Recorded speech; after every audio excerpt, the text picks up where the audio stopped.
جن یادوں کو ہم بار بار دہراتے ہیں وہ آہستہ آہستہ ہماری لانگ ٹرم میموری میں چلی جاتی ہیں۔ تکنیکی یادداشت میں جیسے کھانا پکانا، سائیکل چلانا، برش کرنا وغیرہ شامل ہے۔ کچھ یادیں نہ دہرانے کے باوجود بھی لانگ ٹرم میموری میں سٹور ہو جاتی ہیں۔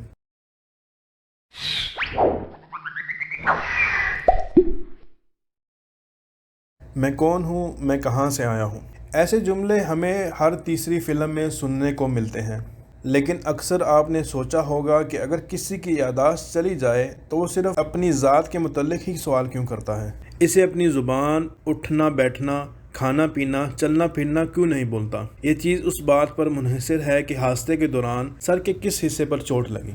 یادیں مختلف طرح کی ہوتی ہیں اور یہ یادیں ہمارے دماغ میں دو مختلف طرح سے سٹور ہوتی ہیں۔ عام طور پر یادیں ہماری شارٹ ٹرم میموری میں جاتی ہیں۔ جن یادوں کو ہم بار بار دہراتے ہیں وہ آہستہ آہستہ ہماری لانگ ٹرم میموری میں چلی جاتی ہیں، جو ہمیں برسوں نہیں بھولتی۔ اس کی ایک عام مثال، جب آپ روزانہ کھانا کھاتے ہیں تو ہم 2 دن بعد بھول جاتے ہیں کہ ہم نے 2 دن پہلے کیا کھایا تھا۔ یہ اسی وجہ سے ہوتا ہے کہ ایسی یادیں شارٹ ٹرم میموری میں سٹور ہوتی ہیں، جن کو نہ دہرانے پر یہ دماغ سے محو ہو جاتی ہیں۔ اگر ہم روزانہ یاد کریں کہ ہم نے 11 مارچ کو کیا کھایا تھا تو یہ آپ کی ہمیشہ یاد رہتا ہے، کیونکہ دہرانے پر یہ یاد لانگ ٹرم میموری میں چلی جائے گی۔ کچھ یادیں نہ دہرانے کے باوجود بھی لانگ ٹرم میموری میں سٹور ہو جاتی ہیں، جیسے کسی عزیز کی شادی، کوئی حادثہ یا کسی عزیز کی موت وغیرہ۔ یہ یادیں براہ راست لانگ ٹرم میموری میں سٹور ہو جاتی ہیں۔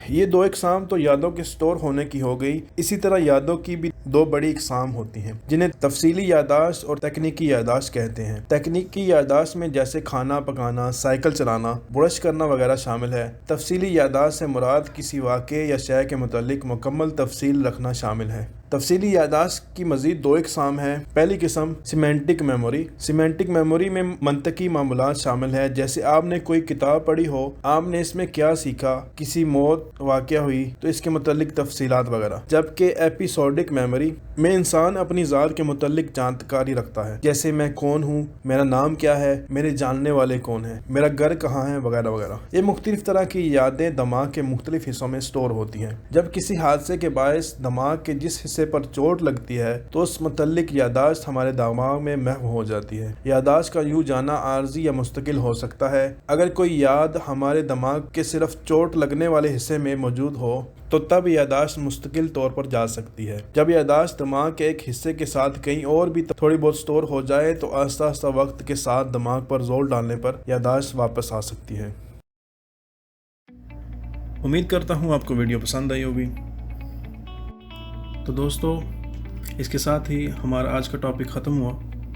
ملتے ہیں کسی نئے ٹاپک کے ساتھ، تب تک کے لیے اللہ حافظ۔